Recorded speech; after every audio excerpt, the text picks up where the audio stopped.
Hello and welcome to the first of our 2 weeks on the presidency. The first week we will deal with duties and powers, and the second week we'll talk about presidential character and do some comparisons of presidents over time. While we'll do a little bit of that this week, it'll be more in reference to the specific powers that we are outlining. Next week, in the next week of materials, we will be talking about the ways in which different presidents have utilized the office over time. So let's get started. The first thing we should touch on is the idea that the president's powers are really divided between domestic policy and foreign policy. And Aaron Wadowski called this the two presidencies theory. And the two presidencies theory is that there really are two presidencies for every president, a domestic policy presidency and a foreign policy presidency. Why two presidencies? Well, because when the president acts with regard to foreign policy, he, or eventually she, is much more powerful, has to check with Congress a lot less often, and has constitutional authority for much, if not all, of what he does. Whereas with domestic policy, the president's powers are very limited and require congressional assent, if not congressional activity, and significant congressional activity to do. So we will go through both sets of powers in a little more depth. But as you can see, the domestic policy and foreign policy is split up, and I've put three of the chief presidential powers in each section. And these are what you would call enumerated powers, meaning that they are laid out specifically in the Constitution, except for budgets, which is laid out in statutory framework and then enacted by Congress. But primarily in the Constitution, enumerated, meaning they are listed. We will then talk about informal or powers that are not listed in the Constitution after we get through the specifically listed powers. So domestic policy is actually where we expect the president to do the most, but where the president is the most limited. So the president's powers in domestic policy are extremely small compared to what we expect presidents to do. So first, the president can appoint people to the two areas of government where we see a lot of activity. One is the cabinet level personnel and directly below them, so the federal bureaucracy, the heads of cabinet level departments. And when I say cabinet level departments, I mean like Department of State, Department of Treasury, Defense, Justice, Interior, etc. And then also members of the judiciary. As those vacancies come about, the president can appoint people to assume those vacancies. Both of these appointments need Senate confirmation. And so the president's power is checked by the Senate directly, in that the Senate has to give what is called their advice and consent. And essentially they have to approve. After the filibuster reform, the approval needed for cabinet level positions and all judges other than Supreme Court judges is merely 51 or more votes. There is still the possibility of filibuster for Supreme Court justices. And that power of appointment comes from Article 2, Section 2 of the Constitution. Budgets is a power, the budgetary power of the presidency is a power that Congress actually gave to the presidency to help arrange some of the ways in which the budget is presented. Prior to 1921, every federal agency, so education didn't exist at that time, but you can think of it now, education, energy, health and human services, they would all send Congress their own budgets for approval. An appropriations subcommittee would get them and vote up or down, change them if they want. But there was no coordination, and so no one was really checking to see what the priorities of the federal government were and how spending looked overall. After World War I, there were significant budget deficits and the need to coordinate the budget requests so as to prioritize how things were approved. After the implementation of the Budget and Accounting Act of 1921, the President is required to annually prepare and submit a federal budget that is a comprehensive budget for the federal government for the fiscal year, which begins, and this is odd, October 1st of every year and runs through September 30th of the following year.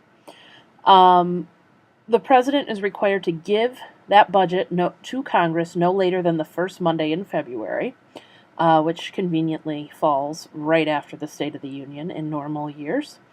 After the 1921 Budget and Accounting Act, this created the Office of Management and Budget that sets the President's budget, reviews legislation with regard to the executive branch, and sends Congress cost estimates to ensure that it is consistent with the President's agenda. The Office of Management and Budget is technically nonpartisan, but has been used more politically since the 1980s.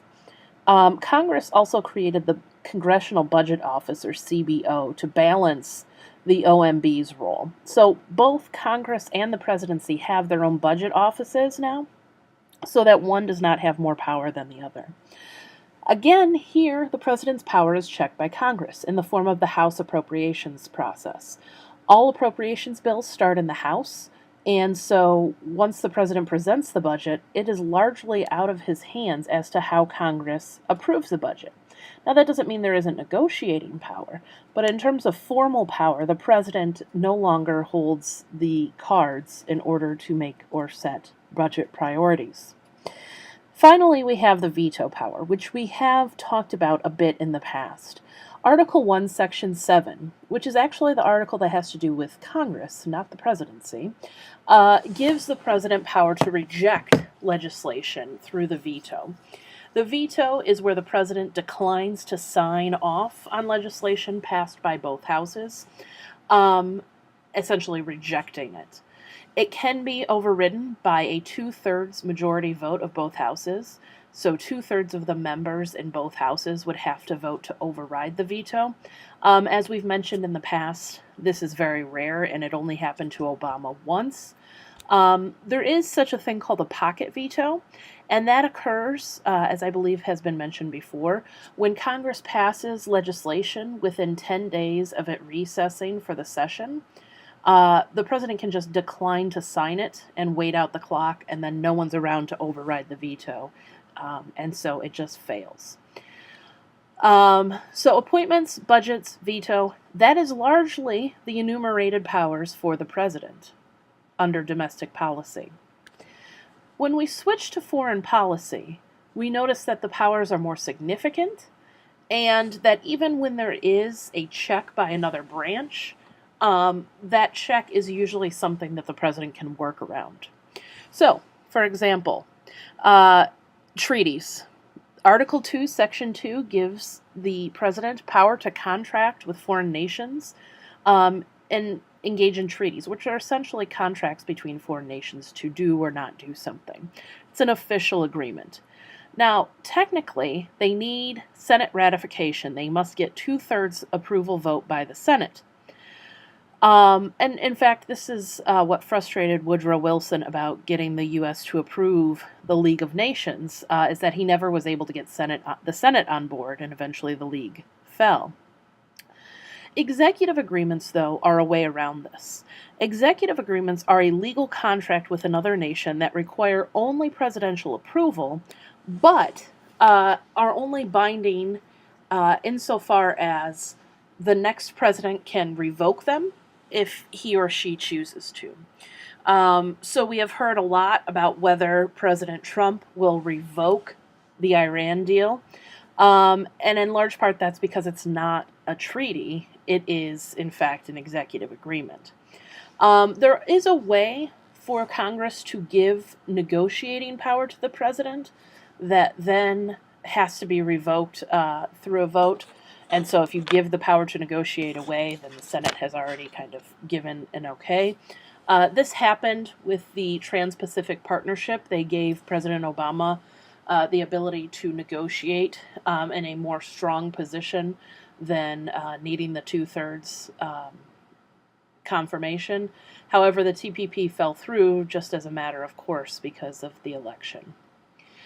The president is deemed to be the chief of state. Article 2, Section 3 says that the president shall, quote, receive ambassadors and other public ministers. That has the meaning of the time, which is that is the person who acts as the chief diplomat for the country. And it's kind of necessary to use another country to explain ours here, because there's really the chief head of government and the chief of state positions. In a country like the UK, those positions are split up.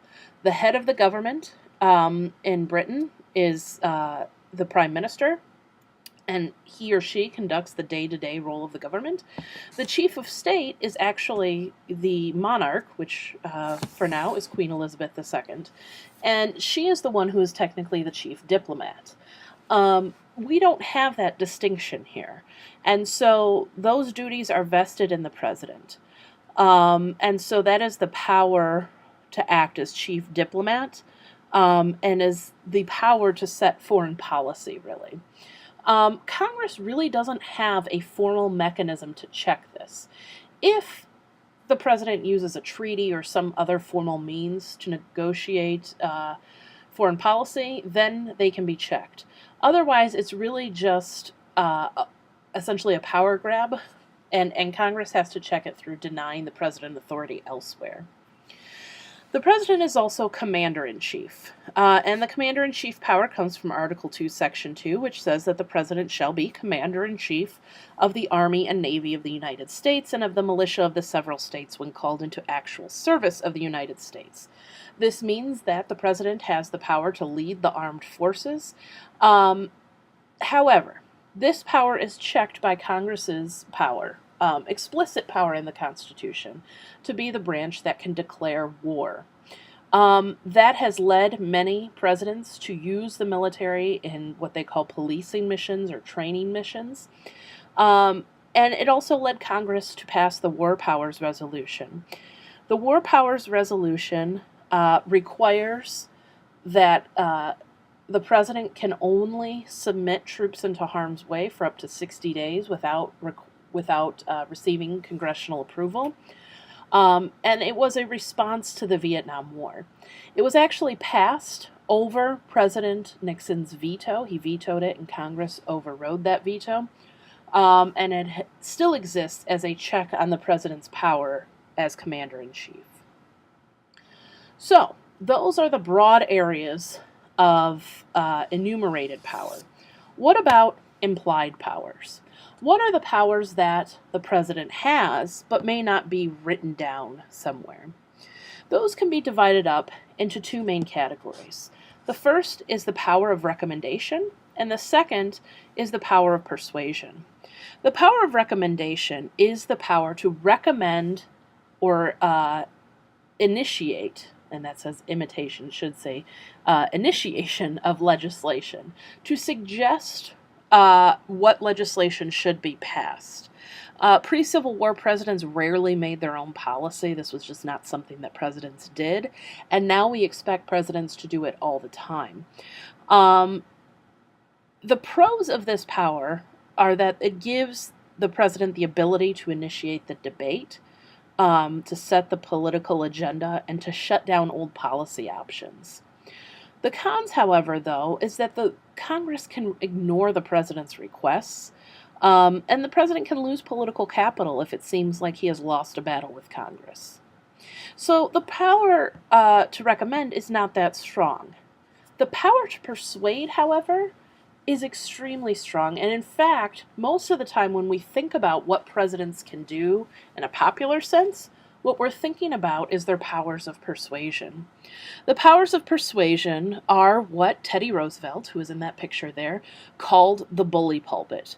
Teddy Roosevelt suggested that the president, like a preacher, could use the presidency to move the country, or his congregation, to act in some way.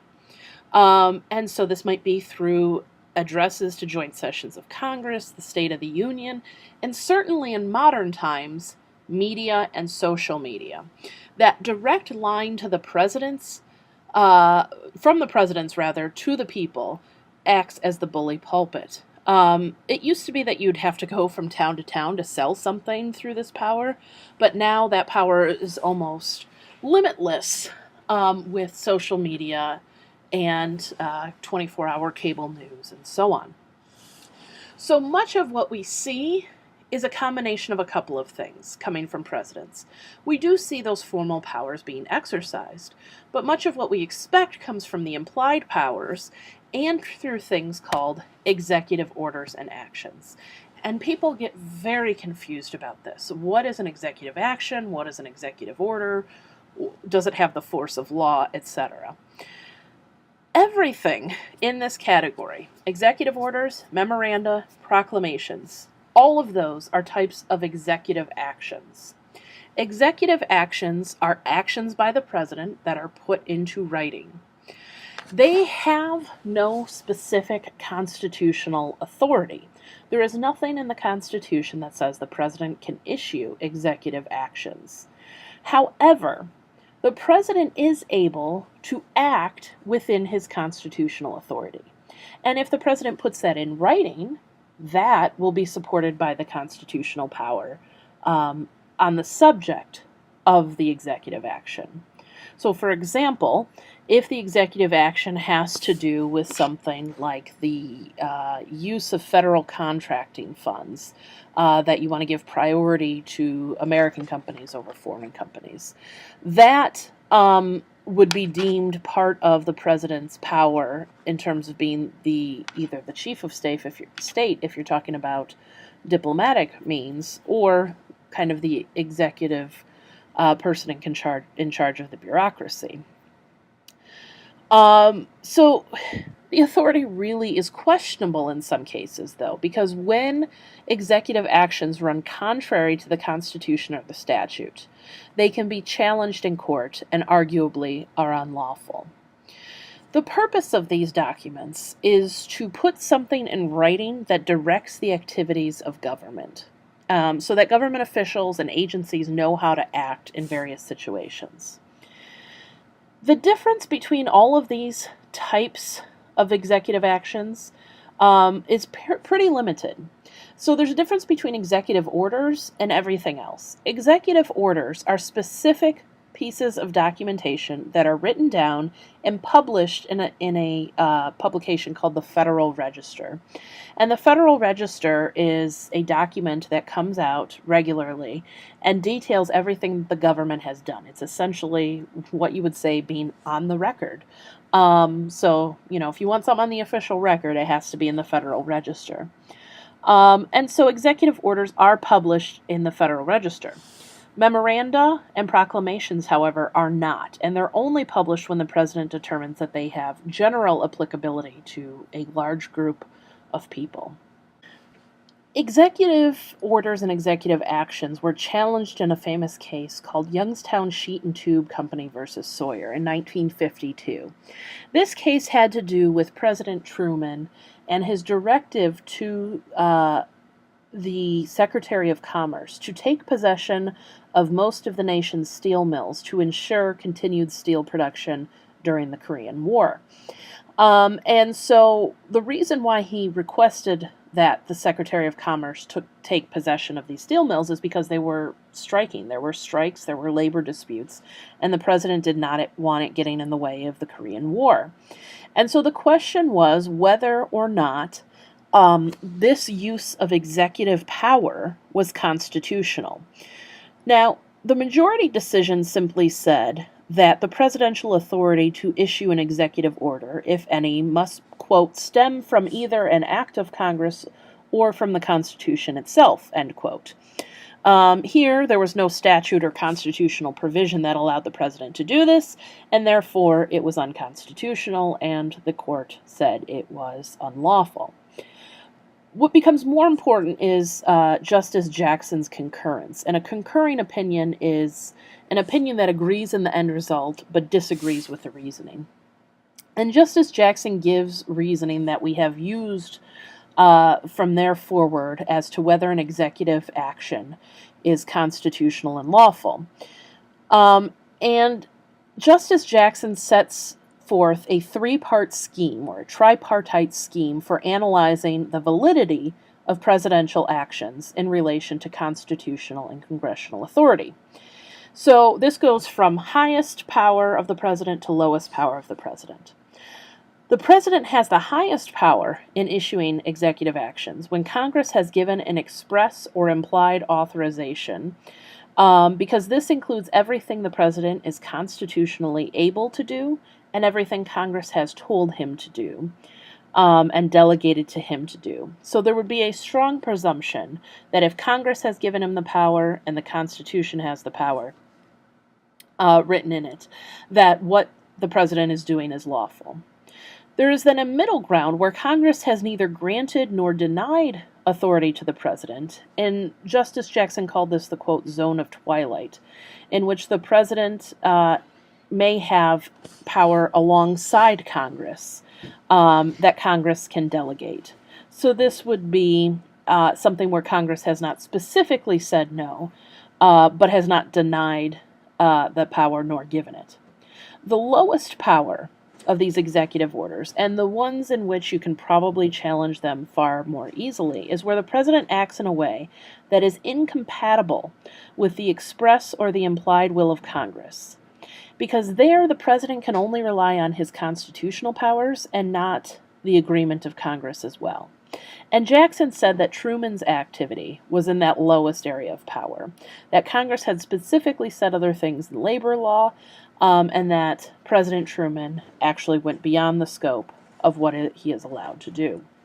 In contemporary use, all presidents use executive actions historically. Everyone since Washington has used them, although Washington used them quite sparingly. He only had 8 total for an average of 1 per year. The highest is Franklin Delano Roosevelt, who during the New Deal had 3,522, or an average of 290.8 per year. Clinton, Bush, and Obama had significantly more. Clinton had 364, Bush had 291, Obama slightly less with 276. As of the date I am recording this, which is the 18th of February 2017, Trump has 12. If he continued this pace, which is unlikely, he would have a 181.8 per year average, which is significantly higher than anybody in modern times. It is unlikely that will continue, though. So, impeachment. Although impeachment is not a power of the president, it certainly can affect the power of the president in terms of both being able to stay in office, but also how much influence the president has to do persuading and recommending. So, a little bit about the process. The House of Representatives is the place where the articles of impeachment start. They actually start in the Judiciary Committee. If they are passed out of committee, the articles get a full vote on the House floor, and that kind of acts like an indictment in a criminal proceeding. If the House approves the articles of impeachment, there is a trial held in the Senate where the Senate acts like the jury, and the Chief Justice presides over the trial. So acting like the judge, the Chief Justice of the Supreme Court, that is. And it's not just the president that is able to be impeached. It includes the vice president, cabinet-level officers, judicial members of the judiciary, so judges and justices of the Supreme Court, and even members of Congress themselves. But in terms of the president, this is certainly something that plays a role in how a president is viewed, although not always a direct role. And the reason why that is because usually the threat of impeachment is greater than the use.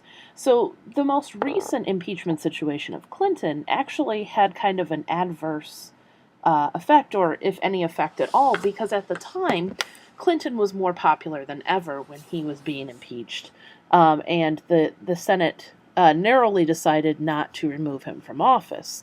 But Nixon, who had articles of impeachment approved in the Judiciary Committee, but not in the full House, decided to resign rather than be impeached, mostly because he knew that the Senate was likely going to approve his removal from office, and he'd be the first president removed from office. There is one other president that was brought up on impeachment charges, and that is Andrew Johnson.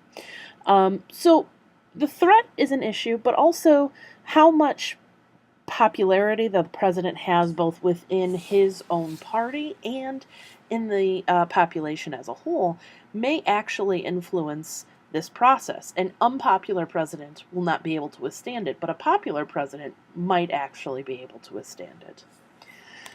So let's talk a little bit about presidential power. Richard Newstat's Presidential Power is one of the seminal classics on the presidency, and it is a book that all graduate students in political science and many in history read in order to understand the presidency better and power within the modern presidency.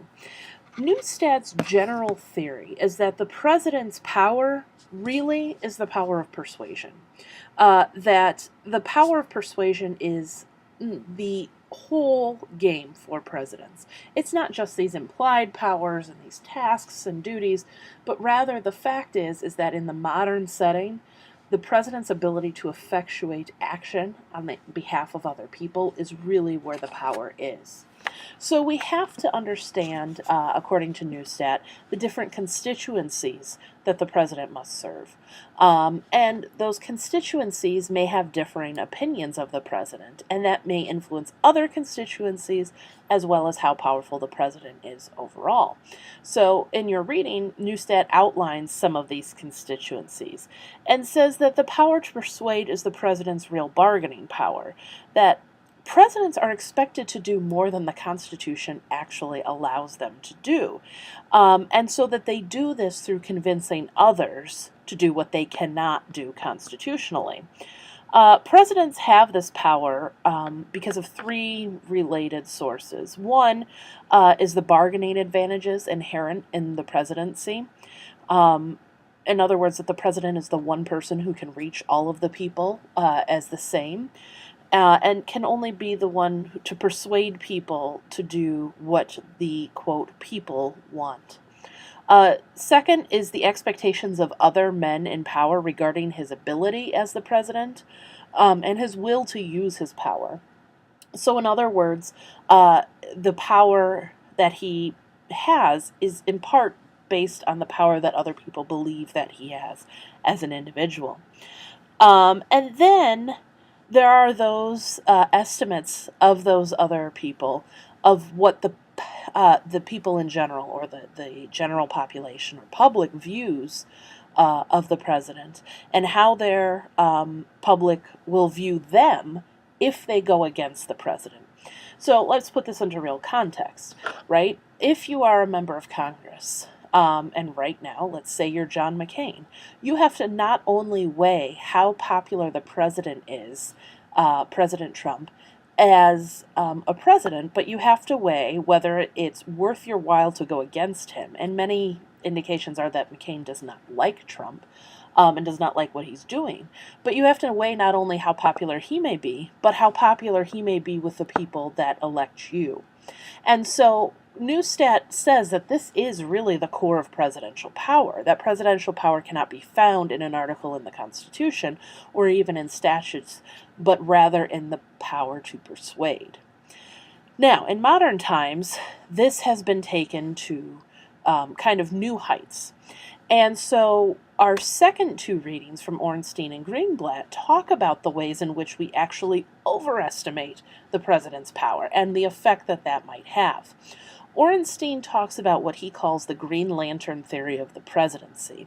And that is the theory or the idea that a president, and here he's talking about Obama in particular, if he just used his powers more, if he was just more persuasive, if he was just able to control his party or the other party more, if he was just, if he just went up to Capitol Hill and kind of hobnobbed a little bit, that he would be able to achieve greater success. And Ornstein says that this is just not true. And so many times what happens is that modern presidents are compared to Johnson. And the reason why they're compared to Johnson is because Johnson had to actually fight members of his own party to get civil rights legislation passed. But he says that that's not a good comparison. Johnson had to fight members of his own party, but he had willing and ready members of the opposition party to support him. Modern presidents do not have that, in part because we are so polarized as a nation, but in part because there just hasn't been an issue that has kind of rallied the other party in a way that was true at the time of Republicans who later became Democrats about civil rights.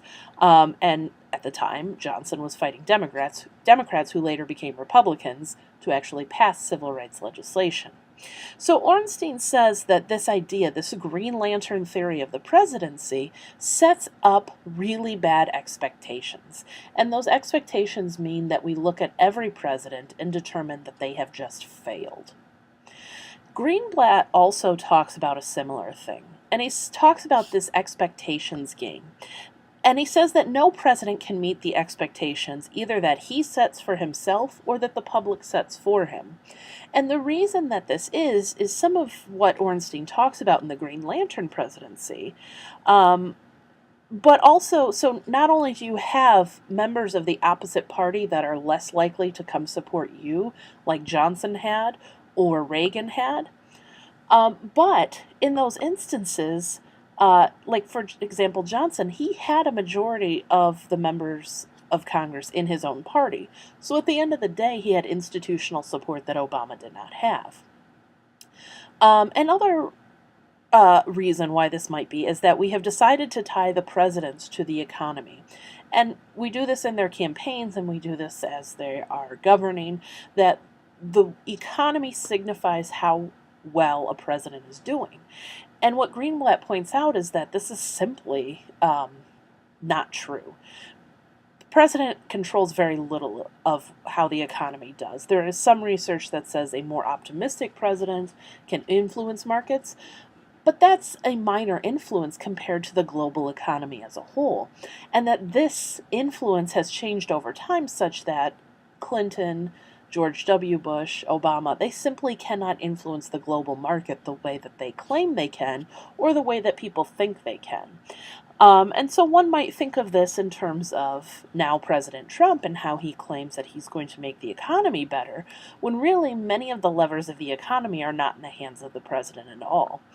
So two things that have changed that have made the president's ability to set expectations and meet expectations worse are that congressional members of the opposite party don't cross over. So we've talked about that twice now.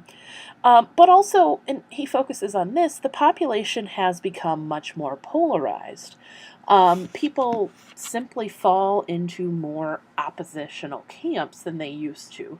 And therefore, there just isn't enough room for negotiation. And so what Greenblatt mentions, and why I have on the screen a piece of a Pew Research Center report about presidential approval ratings. What he says is that presidents are not going to easily sustain an average approval rating anywhere higher than 50%. That really presidents are going to be lucky to crack 50%. At the end of their presidency, which we have found to be true.